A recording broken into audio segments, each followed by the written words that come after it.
Okay, well, the character routes are growing thin, and a lot of the Zeon ones are going to be very samey, because we've got Apolly and Roberto, who piloted Doms, and we have Gaia, which might unlock the rest of his team, which is all Doms. I'm hoping there's something in Titan's route, because I think Ayuk is done completely. I'm hoping there's something in Titan's route that can be used to break that up a little bit. I mean, yeah, there we go. We got Rosamia with some work. We got Baran. So, yeah, Mauer. But for now, I'll indulge the Dom. So, Roberto.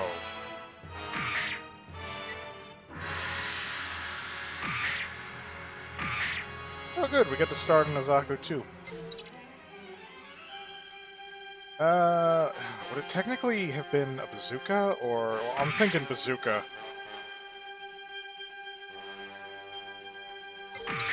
Roberto, ready to launch!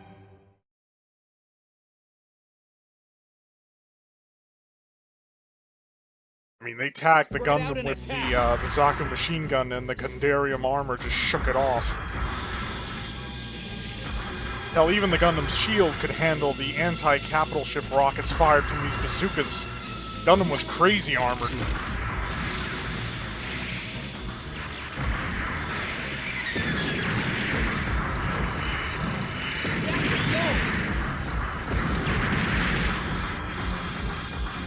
He's good. Oh, the Zaku 2. You're not getting away! You're not getting away! Does this thing do a wrestling submission as one of its melee attacks? What the hell?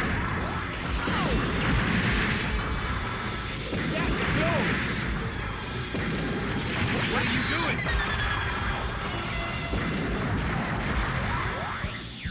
Amuro, this is it. I'm going to teach you that a mobile suit has its limits, my friend. That goes against the Oh, come on, Char. All machines have limits. That's what separates, like, the Aces from the Nubenheimers, is that the Aces are better at working around the limits of the machine. What? Federation I was aiming at Kai. Okay, I got this one. Go down.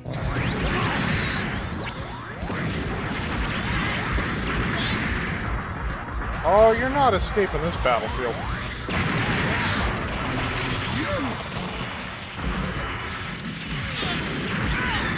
And there goes all my ammo.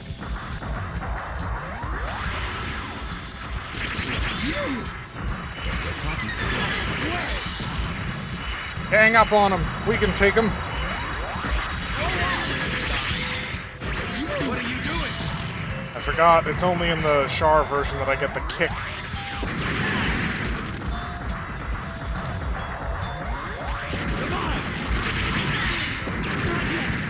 Okay, the tracking on that bazooka shot's a bit of an embarrassment.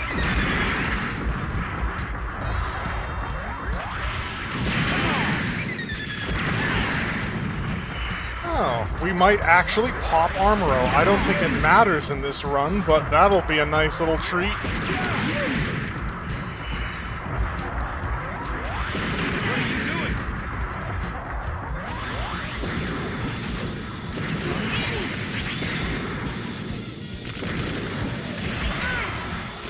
Down you go! Hit it! Come on! How have I not hit him yet? Oh, that is some shit. All those bazooka shots, not a single one tracked on him. Slow. Oh, God. And he was like maybe 2 hits away from just exploding. Not cool, man. We're heading back. Again, it's a subtle distinction between Char's Zaku 2 and the regular one, but I'd wager if I was using his, that bazooka shot would have tracked much better. Would have gone just right in on target, and that didn't happen. Huh.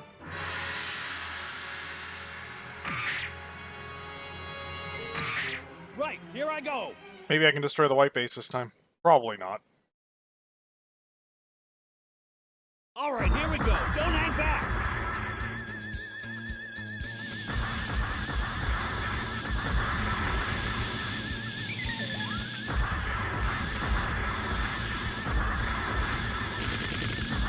You idiot! Die!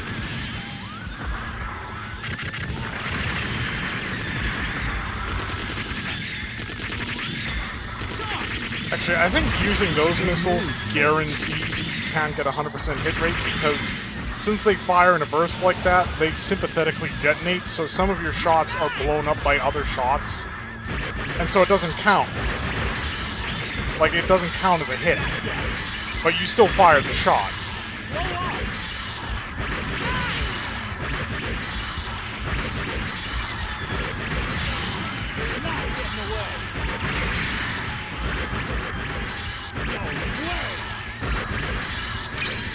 There's no way you're winning.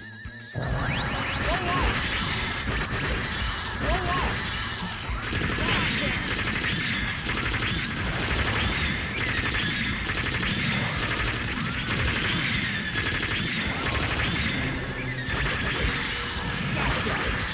How many hit points do they give this thing?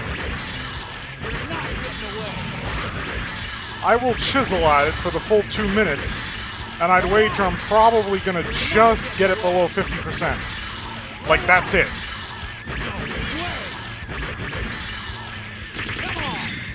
Nothing but attacking it, no distractions, no interruptions. Go. Roll off. You're not getting away. No way.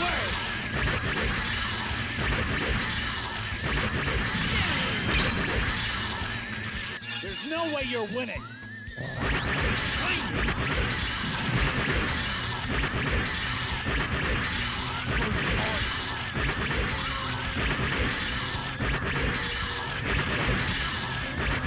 Learn this on this version. I am just mashing triangle. That's all that's happening. I'm just mashing triangle. Don't take it personally. You can thank your father for this. Oh, look, that looks like about 50%.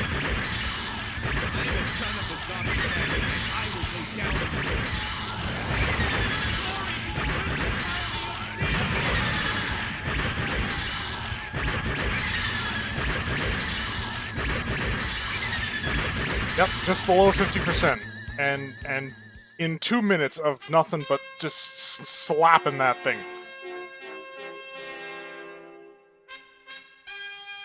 We're heading back. Yep. Because of the missile launch, my accuracy got shit canned.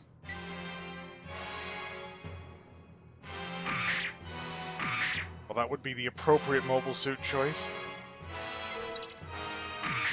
I'm heading out.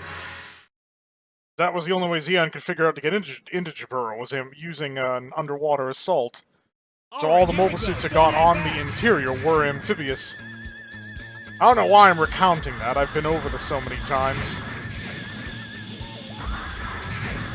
It's just the point I made before. Like, this has run on for so long that there's basically just nothing left to talk about anymore.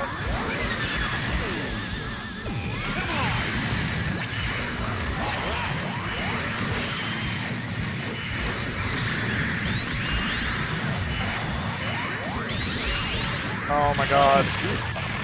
That close in the travel time. What are you doing? Would it have been that difficult for them to, like, program in some kind of, you know, shot-leading computation, instead of just having the projectiles gently home in on their target? This is almost as bad as Mech Commander. I mean, it's very accurate to the tabletop version of that game, but whether your shots hit or miss is determined by, like, an RNG, like a digital dice roll. However, it doesn't depict the actual shot itself in any realistic way, because you can fire, like, a PPC shot and have the target be like a light mech moving at full tilt, right past you. And you can watch the PPC actually, like, spiral around the target because the RNG guarantees a hit. But the game doesn't make any sort of lead computation, so it just has to facilitate the projectile hitting the target, even though it was fired nowhere near the target, or with the target...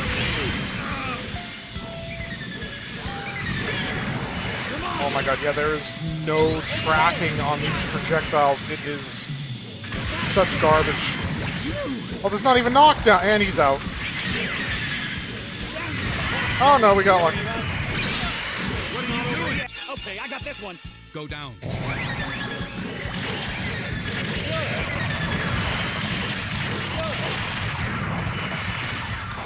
Well, the Gundam put a big dent in the enemy's reinforcements. Honestly, that's the main reason I like destroying it, because you apply so much effort, because you have to get it low to make it leave. And you certainly don't want to leave it just unimpeded in what it's doing, because it'll just be pecking at you while you're trying to focus on the small fries. But the thing is, once you've gotten it low, you might as well finish the job if you can. Get it done. Because then it's a big hit on the enemy's reinforcement gauge. That's one less to worry about.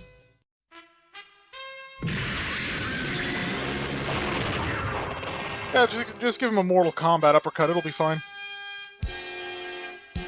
We're heading back.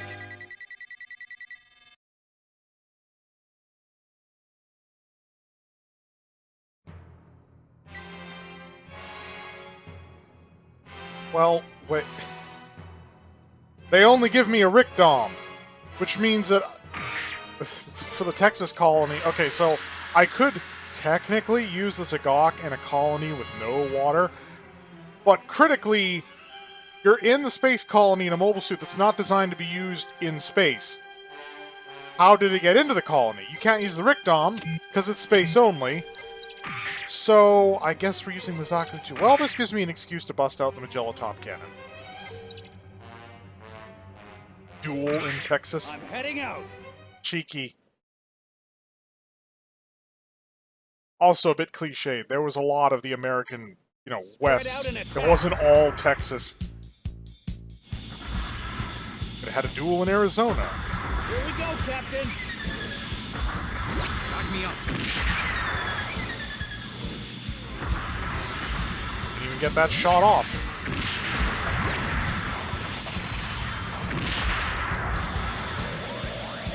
Yeah, for some reason this just doesn't handle quite as well as the 180mm cannon in the Gundam ground type.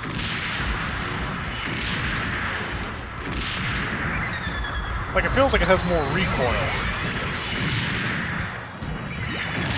If that's even, like, possible.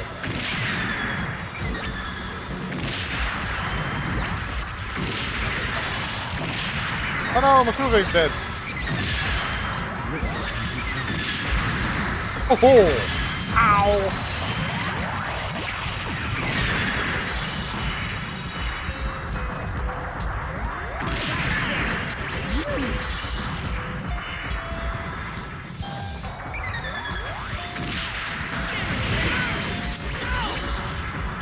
Yeah, a little bit more modeling attention went into Ave versus Titans, I think, because you'll notice, actually, that the Zaku's skirt armor doesn't move as it walks, so its legs frequently clip through its skirt armor. You also get that with the Gym.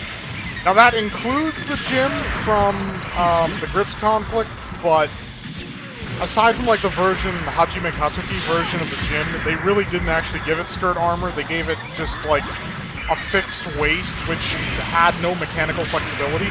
So that is technically show accurate, it just doesn't make any mechanical sense.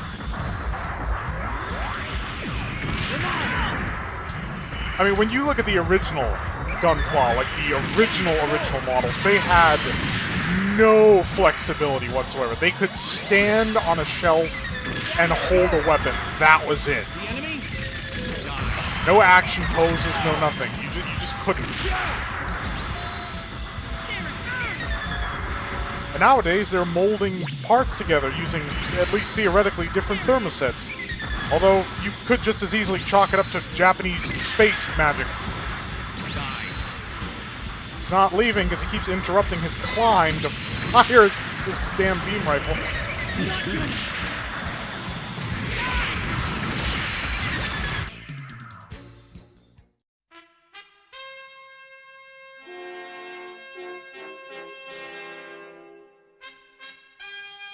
We're heading back.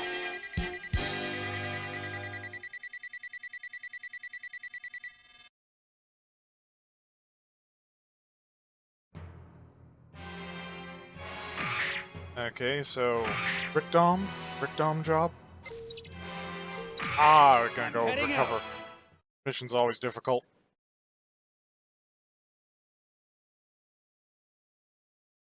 Spread out and attack. When are they, like, officially putting out, like, Gundam I see it. Evolution and Battle Operation 2 or Battle Assault 2 or whatever it's called? They're both still in like, closed beta.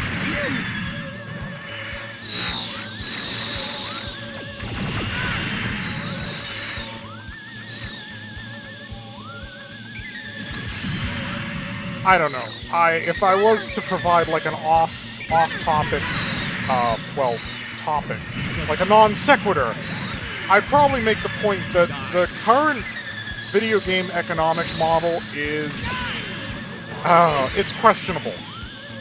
And there's been a lot of, like, questionable economic models for video games recently, considering stuff like loot boxes that no one liked ever, because it's just, aside from the fact that it is literally gambling, and gambling in virtually all of its forms is just an exploitative process for the proprietor of the opportunity to gamble.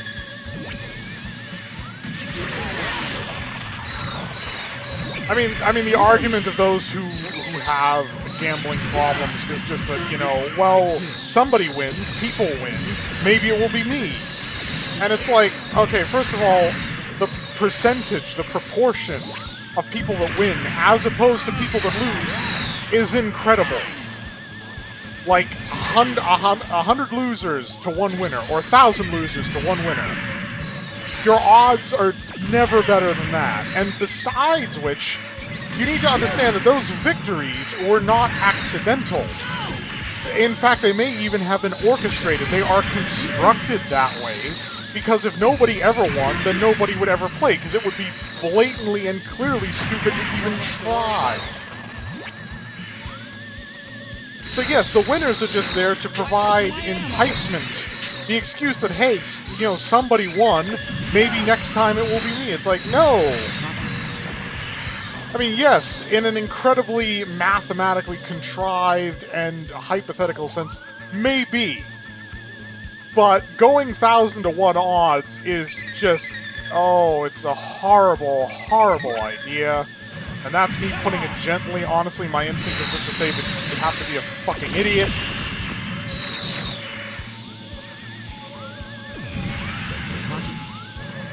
I mean, there's a reason why there's a saying the house always wins, because the house plays with a stacked deck. And that's the point, the notion of, like, those winners being just a setup. There are street card games and street stuff that is quite literally a setup. Most of the time, that's all it is.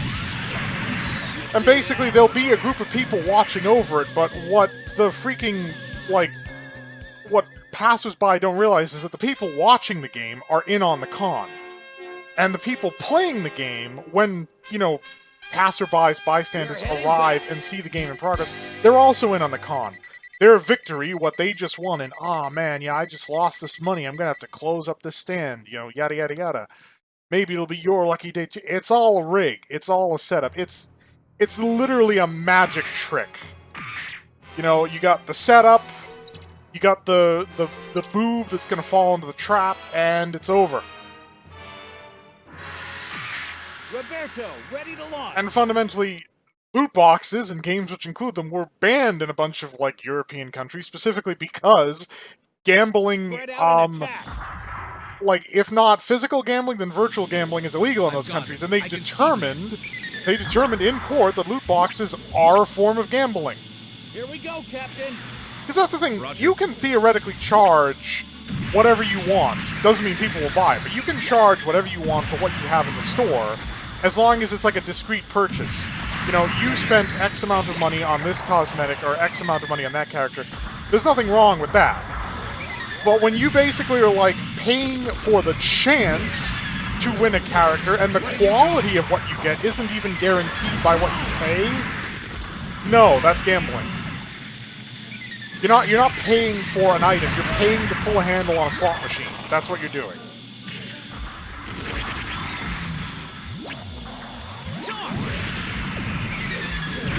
And my issue is that, you know, you can always make cosmetics a thing that basically no pay to win. You pay for cosmetics that have no effect on gameplay. That way, you don't create a divide in the community between the haves and the have-nots. There are even sort of other ways you can do that. If you take, like, the Payday 2 model, where you can't initiate a heist that you don't own the DLC for, but you can join a lobby that features that heist. So you're not barred from participating in heists, even if you don't have the DLC. That's smart, because it reduces that divide between the have and the have-nots. Granted, there are certain weapons and gear that you need DLC to have, like it's not just cosmetic. And some of those weapons and gear do offer advantage, but it's not really competitive advantage because it's a strictly cooperative game. So unless you're like going for high scores or something, there is no competition for one player to get advantage over another. That's not a thing.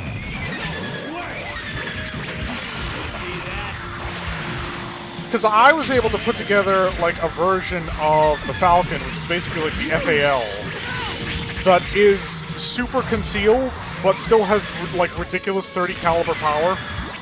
It's really good. And the thing is, if you don't have the Big Bank Heist DLC, you don't have that rifle or its attachments.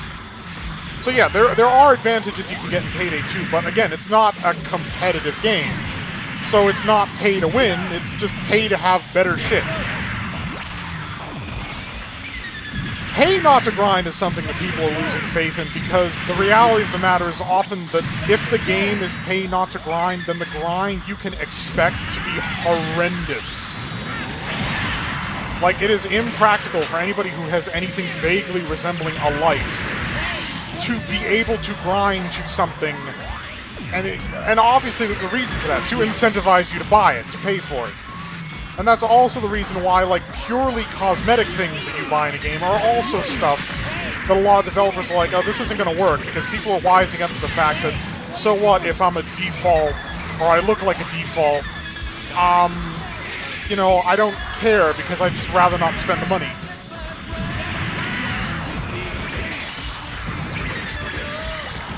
But once you introduce competitive advantage from payment, it basically turns into a game not of skill, but a game of who can afford more shit. Fairer, perhaps, than, you know, loot boxes, but still kind of a shit show.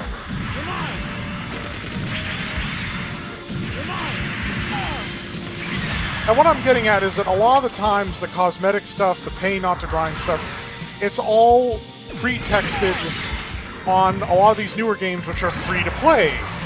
You know, they gotta make money somehow if they're gonna make the game free to play, so how are they going to milk players for the money? And the thing is, sure, free to play makes accessibility a breeze, but that in and of itself is also a marketing strategy. You don't need to promote your game or justify buying it because it's free. And honestly, I'd rather have a game that I have to pay for just to play it and get rid of all of the other kind of scummy, you know, economic drags. Because at least there, you know that the developers are confident in what they've produced because they're asking for money for it, and they have expectations that you will find the product worthy of the investment. And that doesn't mean you can't, like, increase your funding with cosmetics and so forth, but the thing is, if it's a pay-to-win or pay-not-to-grind thing for a paid product, back away from it. Because then they are asking, like, you bought the game, and they still expect you to pay more to win it. We're heading back. Cosmetics are a different story. But again, it has to be something worth the investment, because especially if you're going to buy the game, can't then rake the player over the coals for cosmetics.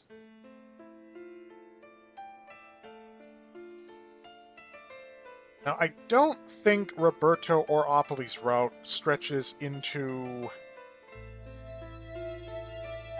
Never seen again. Well, not on the Zeon side, sort of, theoretically. That's a weird way of ending it.